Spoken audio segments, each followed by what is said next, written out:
You've been contributing to your retirement plan and carefully making investment decisions. It's a major part of your savings. But did you realize that if you'd chosen the wrong beneficiaries, all your hard work could be wasted? Let's look at what you need to know about selecting a beneficiary for your retirement account on this edition of the Dollar Stretcher Interview.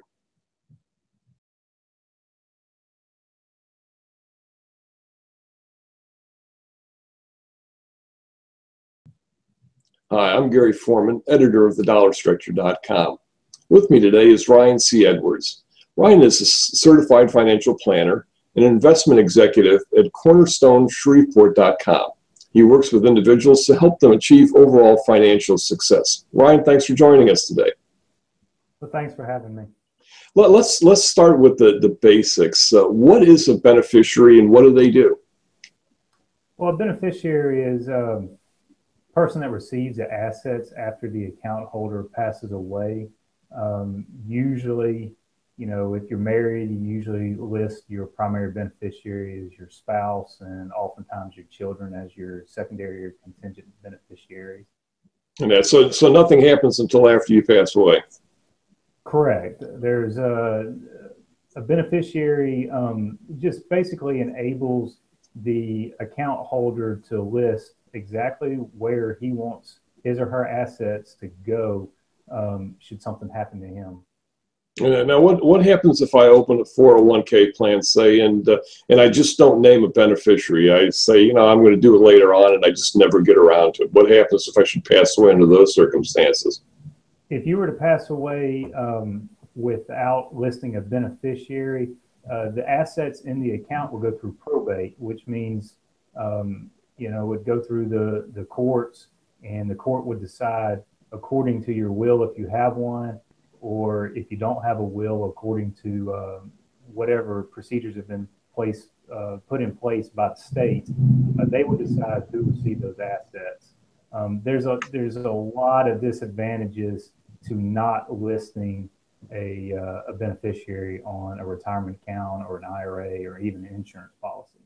But selecting a beneficiary for an IRA or a 401k plan, for instance, that will trump my my will. In other words, if I say I want things divided 50-50 among two children, but my 401k to go to one, it will go to that specific child, and the balance will go 50-50. Right, that is absolutely correct. The beneficiaries listed on your IRA, retirement plan, insurance policies, they trump your will. They trump your will. So, yes. Now, what kind of control do I have? Can I specify that they can only spend it to buy a house, or do I have any control over what they do with the money after I'm gone? Well, if you list the individual, then you have no control. However, you can list a trust as a beneficiary, and through the documents that you use to create the trust, you could control how the individual accesses the money then. So actually then the trust is the beneficiary, technically not the person, even though the person the person benefits from the trust. Yes, that's correct. The trust would be the actual beneficiary. Now what happens if, say when I'm 25, I'm unmarried and I list my brother as my beneficiary, and then I get married 5 years later. Can I change beneficiaries? Absolutely. Yes, you can change beneficiaries at any time. And whenever you make the change, it goes into effect immediately. And now what happens if I want to choose somebody who I'm not related to? Can I, even though I'm married, can I choose a good friend, an army buddy or something? You can choose anyone you want to, unless you live in a community property state. I'm located in Louisiana. We're a community property state.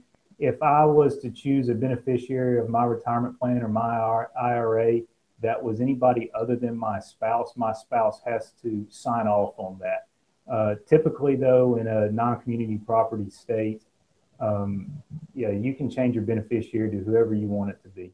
And now, does that can I also children as a beneficiary?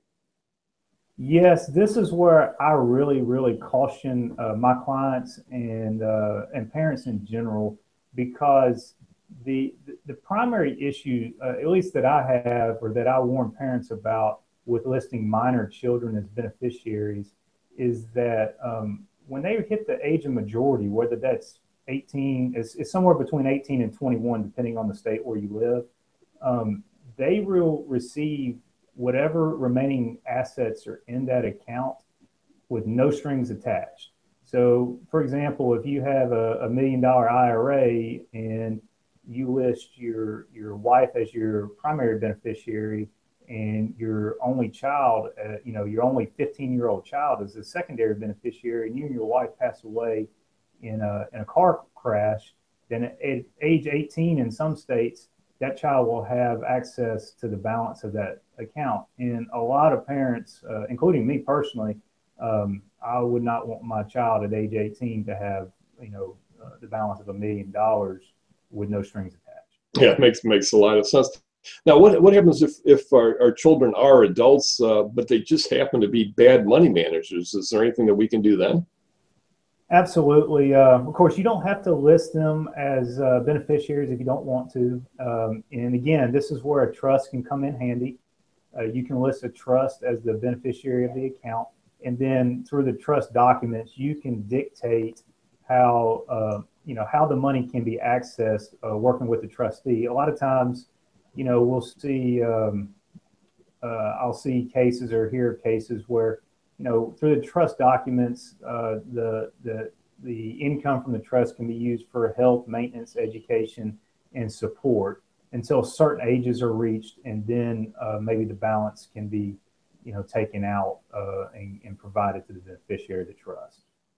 So selecting a beneficiary is really an important choice for you. Absolutely.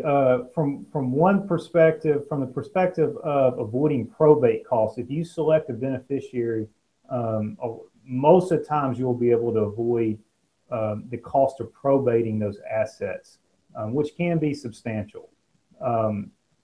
And then, on the secondary front, just selecting exactly where you want your assets to go and how you want your assets to be managed is important to a lot of people. So, selecting beneficiaries is a crucial, to me, it's a crucial part of just financial planning in general. Fantastic. Well, Ryan, thanks for helping us to understand what a beneficiary is and how it works. We want to thank all of our viewers today for joining us, and ask you to please subscribe to the Dollar Stretcher channel on YouTube. And we'll look forward to seeing you with more of our money saving time and money saving videos in the future. Thanks a lot.